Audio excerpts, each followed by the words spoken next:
Hi everyone, welcome back to Serging Tip Clips. Does your cover stitching when you go over side seams look like this?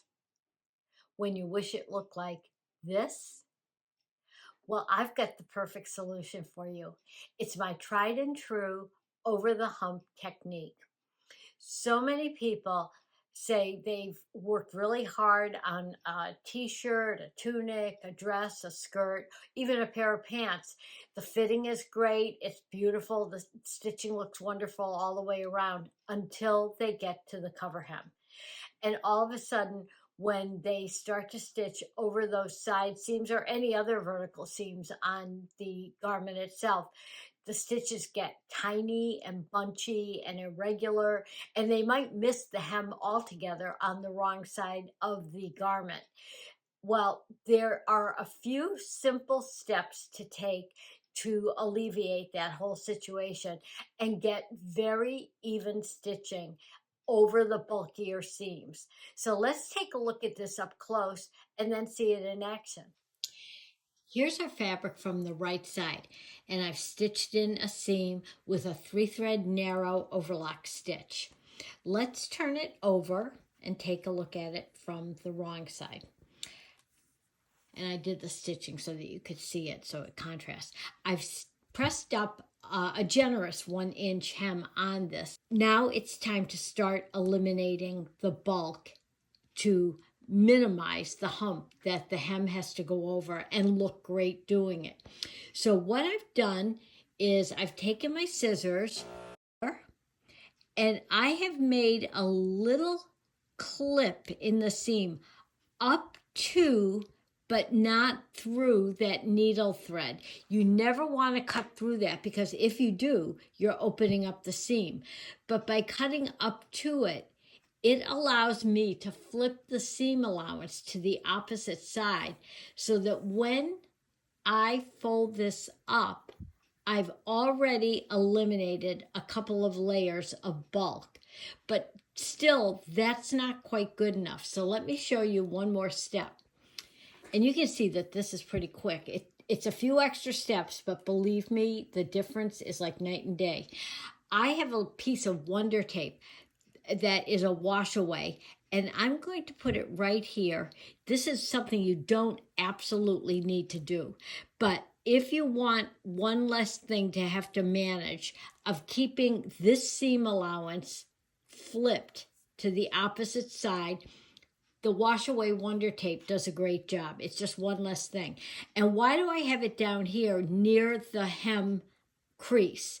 Because we are going to trim a wedge right up here where our stitching's going and cut down even more bulk. So let's take a look at that. And for this, I'm going to use my bigger, sharp scissors. And what you want to do, I'm going to use a narrow cover stitch. I'm going to have my center and right needles. So a fairly narrow cover stitch compared to a triple or a wide. And what I'm going to do, again, not cutting the needle thread, but I'm going to trim away a wedge of the seam allowance, and that seems like it's going to weaken it, but guess what? It's not going to. And I've left the needle stitching intact so that when I flip this up, that area that I trimmed away is completely encased in the cover stitching. So it's not going to weaken anything, but there's a significant difference in the thickness at the hump versus the original one. So now it's time to go over to the machine and take a look at that. Before I begin stitching, let me give you my setup on the machine. I have a 3-thread narrow cover stitch. My center and right needles are threaded with Serging thread, as is the chain looper. The stitch length is on 3.5, which sounds long, but when you look at ready-to-wear garments, you'll see a longer stitch, which is aesthetically nicer than a very short cover stitch. But depending on the fabric that you're using and the look that you prefer, that's your choice. But I like a little bit longer stitch length than you would typically use on this weight fabric for cover stitching. So I am going to get this in under the needles, and I'm not paying strict attention to really staying super close to the edge. I'm going to cover that in a different tip clip about how to use a seam guide on that. But I just want to make sure that both of my needles are in the double layer of the hem.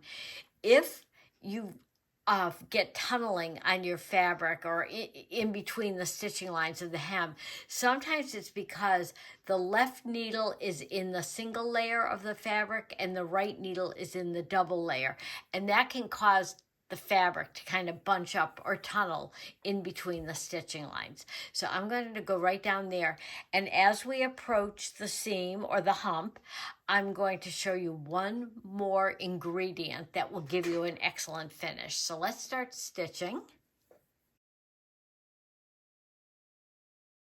I'm slowing down because as the toe of the foot approaches a knit seam particularly, oftentimes what can happen is the pressure of the presser foot will push against the seam and cause it to deflect or bend, and that's when you get that little crookedness in the seam.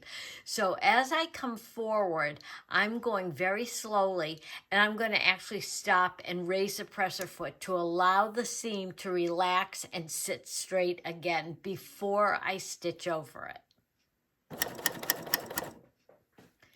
And now I'm going to raise that presser foot, let it relax and sit straight. I'm going to take a few more stitches, and then I'm going to show you that final ingredient for a good finish. So now I'm right in front of that. I'm going to heel kick my presser foot to give me a half a stitch and put the needles in the fabric. And I have a height compensation tool. You might know it as a hump jumper. And depending on the thickness of the fabric that I'm using, I want the heel of the presser foot to be level. So with the needles down, I think I'll try the narrower one or the shorter one first. And I think that's plenty of height for keeping that even. Now, my needles are right up to the seam allowance. What I'm going to do is I'm going to increase my stitch length from 3.5 and tick it up to 3.8 as it goes over the hump.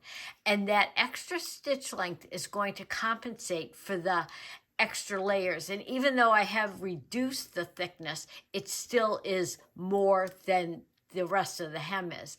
So I'm going to slowly take a couple of stitches, get over the hump and stop. And now I can tick my stitching length back down to 3.5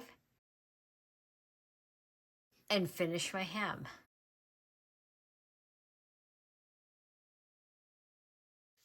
Get my locking tool, pull that thread forward. This will lock those final stitches.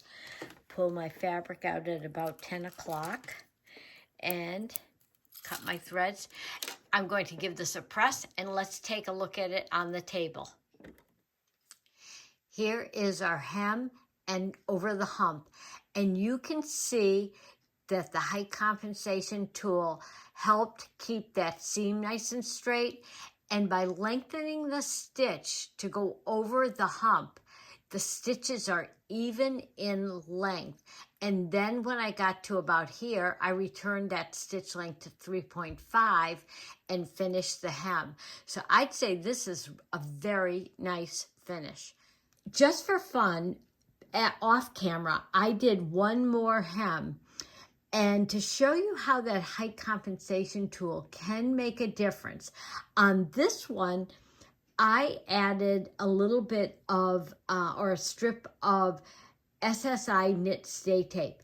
And I love the way it makes the hem look. It's just a beautiful finish. And I think it's just a smidge nicer looking than down here because it has a little more support in there. However, on this one, I did not use my height compensation tool, and you can see just a hair or just a dip in the stitching line, and that is because I didn't have that. So you can see the difference between this and this. That's a perfectly straight line. And also, without that, there's just a little bit of a bend. Now, I don't think it would make a huge amount of difference when you're wearing this garment, but you would know it. And that's what our stitching is all about. We're always trying to up our game as far as technique goes. And you can see, even though it took a few extra seconds, I'd say this is a super nice finish. The only thing that would make this one better is I would add that SSI knit stay tape just to give the hem a smidge more body without adding bulk. Thanks for joining me today. If you haven't hit the subscribe button, I hope you will. And click the little bell also so that you'll receive notifications when I post a new Serger tip clip. If you have any comments or questions, as always, leave them below and I'll get back to you quickly with an answer. Thanks very much. Happy sewing and serging. See you again soon.